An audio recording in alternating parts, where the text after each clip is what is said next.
नमस्कार, मैं हूं मोनिका जायसवाल और आप देख रहे हैं इंडिया न्यूज बुलेटिन की शुरुआत करेंगे बड़ी खबर के साथ। रायपुर से बड़ी खबर, जहां पर बारिश की वजह से धान खराब होने का मामला।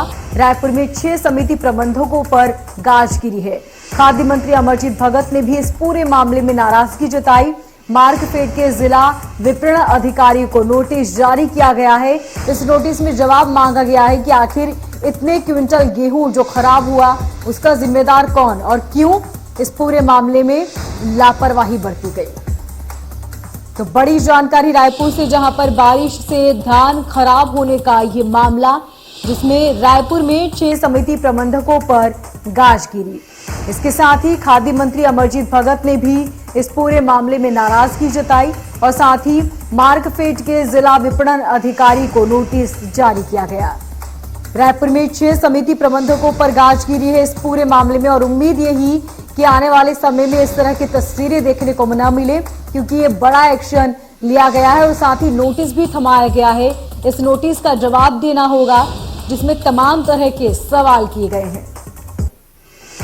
तो खाद्य मंत्री अमरजीत भगत ने भी नाराजगी जताई। 6 तस्वीरें आपकी टीवी स्क्रीन पर। रायपुर, महासमुंद, पेंड्रा, राजनांदगांव, बेमेतरा और बालोदा बाजार, जहां पर खरीदी केंद्र जो आप देख रहे हैं, धान केंद्र जहां पर बड़ी संख्या में धान लिए जाते हैं। ये वो धान होते हैं जिन्हें सरकार खरीदती है, लेकिन बेवजह यहां पर जो बारिश हुई और बारिश की वजह से धान जो खुले में रखा हुआ था वो भीग गया और भीगने की वजह से कई क्विंटल गेहूं खराब हो गए। तस्वीरें आप देख सकते हैं। बेमौसम बरसात की वजह से यहां पर खुले में रखा हुआ अनाज पूरी तरह भीग गया, जिसकी वजह से कई क्विंटल अनाज खराब हुआ है। और ज्यादा जानकारी के लिए हमारे संवाददाता अमित चौरसिया फोनलाइन पर बने हुए हैं। अमित, जो नोटिस दिया गया है उस नोटिस का कब तक जवाब देना होगा? इसके साथ ही कितने लोगों पर कार्रवाई की गई है? बिल्कुल मोनिका, जिस तरीके से यहाँ पर बेमौसम बरसात ने धान जो किसानों की मेहनत की कमाई थी, गाड़ी मेहनत की कमाई को उन्होंने जिस तरीके से धान पूरा तरह से रखरखाव के अभाव में और लापरवाही की वजह से जिस तरीके से सोसाइटियों में धान खुले में पड़ा हुआ है, वहां पर बेमौसम बरसात ने पूरी तरह से धान को बर्बाद कर दिया है। और अब इसे लेकर जो कहा जा रहा है कि 6 सोसाइटियों के जो प्रबंधक हैं उनको खाद्य मंत्री अमरजीत भगत ने तत्काल प्रभाव से निलंबित कर दिया है। वहीं कुछ खाद्य अधिकारियों को, जो जिला खाद्य अधिकारी हैं, उन्हें भी नोटिस जारी किए गए हैं, क्योंकि सारी जवाबदारी उन लोगों पर ही डाली गई है। साथ ही तहसीलदार रायपुर और कलेक्टर रायपुर को भी इसके लिए फटकार लगाई गई है कि आखिर जब पूर्व सूचना थी, पूर्व चेतावनी मौसम विभाग की तरफ से दी गई थी, तब यह व्यवस्था क्यों नहीं की गई और पूरा धान भिगा दिया गया। जी मोनिका। अमित, जो नोटिस दिया गया है उस नोटिस में क्या वो अहम सवाल है जिसको लेकर जवाब मांगा गया है? इस नोटिस में पूरी तरीके से मौसम वैज्ञानिकों की चेतावनी का जिक्र करते हुए कहा गया है कि जब पूर्व में ये सूचना आ चुकी थी 28, 29, 30 दिसंबर को छत्तीसगढ़ में बरसात हो सकती है, तो इस पूर्वानुमान के बाद अंततः आप लोगों ने कार्यवाही क्यों नहीं की? क्यों ना आपके खिलाफ सस्पेंशन की कार्यवाही की जाए? इस तरह के मजमून इस नोटिस में दिए गए हैं और उनसे स्पष्टीकरण मांगा गया कि क्यों शो कॉज नोटिस में ये सारी बातें इसमें ली गई है कि जिस तरीके से खाद्य जो सोसाइटियां हैं उसमें खुले में जो धान रखा गया है, आखिर उसका उठाव क्यों नहीं हुआ, उसको पहले से तिरपाल, तारपोलिन वगैरह क्यों नहीं डाला गया, ये सारी चीजें उस नोटिस में जिक्र किया गया है। जी मोनिका। तो अमित, जिस तरह की कार्रवाई की गई है, ऐसे में क्या लगता है आने वाले वक्त में क्या तस्वीर बदलेगी? क्योंकि इससे पहले भी इस तरह के कई मामले सामने आ चुके हैं।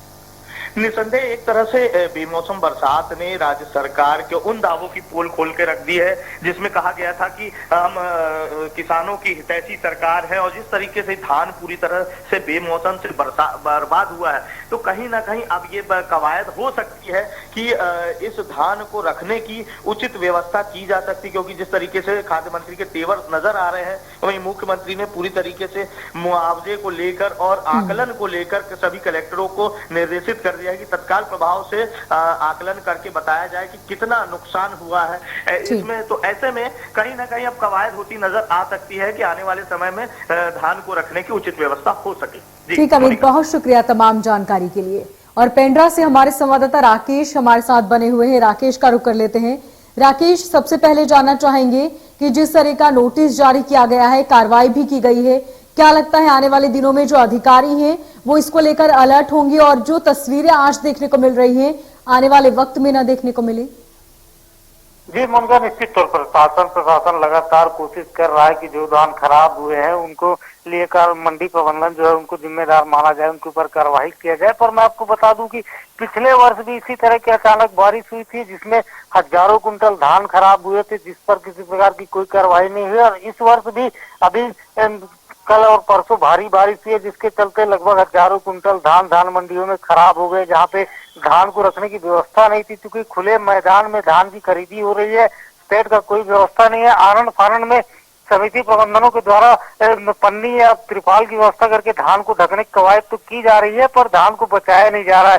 तो ये कहा जा सकता है कि एक बड़ी लापरवाही है जिस तरह से किसान अपनी गाढ़ी कमाई को लेकर मंडियों पहुंचता है और शासन उस धान को खरीदने के बाद जिस तरह से धान को खराब कर दिया जाता है, तो कहीं ना कहीं एक बड़ी लापरवाही है शासन प्रशासन की। जी मोनिका।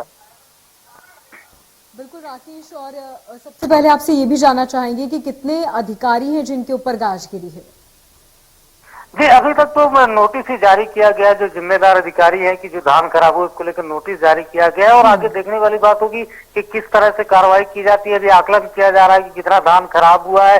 मंडी प्रबंधनों के द्वारा जो व्यवस्था नहीं की गई थी उसके बाद अभी नोटिस के बाद ही पता चल पाएगा कितनी अधिकारियों पर कार्रवाई की जा रही है। जी मोनिका। राकेश, बारिश के साथ ही अक्सर ठंड में भी इस तरह की तस्वीरें देखने को मिलती हैं, क्योंकि ज्यादा हवा लगने से भी कहीं जो धान है उसमें सीलन हो जाती है और वो खराब हो जाते हैं। तो ऐसे में क्या प्रशासन द्वारा भी अब खास इंतजाम किए जाएंगे ताकि जो धान है, जो बड़ी मात्रा में धान मंडी में आता है, उसको सेफली रखा जा सके? जी निश्चित तौर पर जो मौसम का असर है वो धान पे पड़ता है, क्योंकि नम मौसम में धान में मॉइस्चर आने के कारण धान खराब होने लगता है, बारिश से खराब होता है। तो उसको बचाने के लिए उसे कोई ठोस कवायद नहीं की जा रही, क्योंकि खुले मैदानों पे धान खरीदी किया जा रहा है, ना वहाँ पे शेड है, न किसी प्रकार के धान को बचाने की कोई व्यवस्था है, जिसको लेकर शासन प्रशासन को एक ठोस पहल करने की आवश्यकता है। पर लगातार पिछले साल भी हमने देखा, इस वर्ष भी देखा, धान खराब होते जा रहा है। शासन प्रशासन का कहना है कि हम व्यवस्था करें, पर सिर्फ वो व्यवस्था कागजों में रह जाता है और धरातल पे जो धान है वो खराब होते नजर आता है। जी मोनिका। बिल्कुल ठीक कहा राजेश आपने, क्योंकि यदि इस पर सख्त कदम उठाए जाते तो शायद आज तस्वीर कुछ और होती। बहुत शुक्रिया तमाम जानकारी के लिए।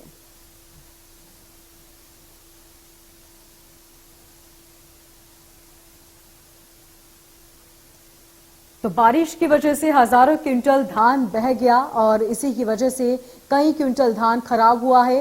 फिलहाल ये जांच का विषय है कि कितना धान खराब हुआ है और साथ ही संबंधित अधिकारियों को नोटिस भी थमाया गया है, उनसे जवाब तलब किया गया है और उम्मीद है कि कड़े कदम उठाने के बाद आने वाले वक्त में इस तरह की तस्वीरें न देखने को मिले, क्योंकि यहाँ पर जो धान रखा होता है वो बड़ी संख्या में होता है और ऐसे में इस धान का खराब होना आने वाले वक्त में धान का संकट होने की तरफ भी इशारा करता है।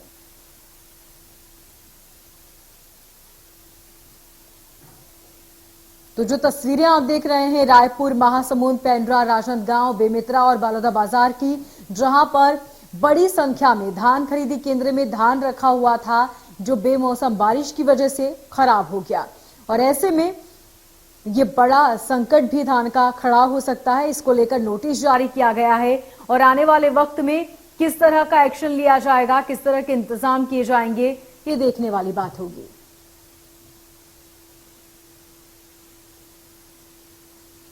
तो कयास ये कि हजारों क्विंटल यहां पर धान रखा हुआ था और ऐसे में लाखों का नुकसान भी हुआ है। खाद्य मंत्री ने भी इस पूरे मामले में नोटिस जारी किया और साथ ही नाराजगी भी जताई है कि इतनी संख्या में गेहूं जो खराब हुआ है इसके जिम्मेदार आखिर कौन है और क्यों उचित इंतजाम नहीं किए गए। मौसम विभाग लगातार ही चेतावनी दे रहा था कि बारिश होने के आसार हैं और साथ ही ओलावृष्टि भी हो सकती है। तो ऐसे में क्यों कड़े कदम नहीं उठाए गए, क्यों वहां पर उचित इंतजाम नहीं किए गए, जबकि ये साफ था कि बारिश किसी भी वक्त हो सकती है और साथ ही ओलावृष्टि यदि हुई तो ठंड और बढ़ेगी और साथ ही सीलन की संभावना भी धान में हो सकती है। बावजूद इसके किसी तरह के कोई इंतजाम नहीं किए गए और उसके बाद तस्वीर आपके सामने।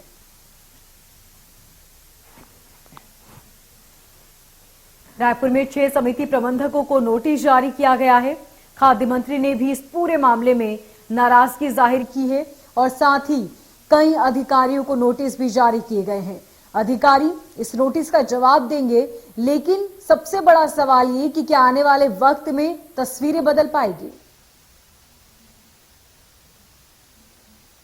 और खाद्य मंत्री अमरजीत भगत हमारे साथ फोन लाइन पर बने हुए हैं। अमरजीत जी, बहुत शुक्रिया आपका हमारे साथ जुड़ने के लिए और बहुत स्वागत है आपका। जी नमस्कार। सबसे पहले सर आपसे जानना चाहेंगे कि जो तस्वीरें आपने देखी, बड़ी संख्या में यहाँ पर जो धान रखा हुआ था वो खराब हुआ, ये कोई पहली बार नहीं हुआ, इससे पहले भी ऐसा हो चुका है। तो क्यों वहां पर किसी तरह के उचित इंतजाम नहीं किए जाते सर, ताकि आने वाले वक्त में इस तरह की परेशानी न हो और जो बड़ी संख्या में लाखों का नुकसान हुआ है ये भी ना हो सके? सरकार की तरफ से पूरे निर्देश हैं और सब जगह रख रखाव और व्यवस्था ठीक करने के और समय समय पर समीक्षा बैठक लेकर के निर्देश भी दिए जाते हैं। सभी धान खरीदी केंद्रों में व्यवस्था भी है, लेकिन ये जो बेसमय जो बारिश हुई है, वो तूफान आया है, उससे कई जगह उसके कैश घर उड़ गए, कई जगह एक धान खरीदे उस डे में स्टेकिंग रखता है, उस दिन उसको सिलाई में स्टेकिंग करने में रखता है, तो उसमें कहीं से शिकायत देखने को मिला और जहाँ शिकायत मिला कार्रवाई भी कर दी। अमरजीत जी, लेकिन जैसा कि आपने बताया कि निर्देश दिए गए हैं, लेकिन ये कोई पहला मामला नहीं, इससे पहले भी कई ऐसी तस्वीरें आई जब बड़ी संख्या में जो बाहर धान खुले आसमान के नीचे होता है वो बेमौसम बारिश की वजह से भीग जाता है। तो क्यों कोई ऐसे पुख्ता इंतजाम नहीं किए जाते ताकि मौसम की वजह से धान खराब ना हो?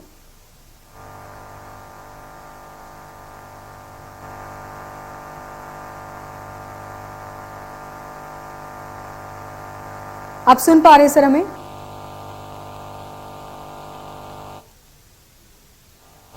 अमरजीत जी, आपको आवाज मिल रही है हमारी? उन लोगों ने ना चबूतरा बनाया जी जी लगा।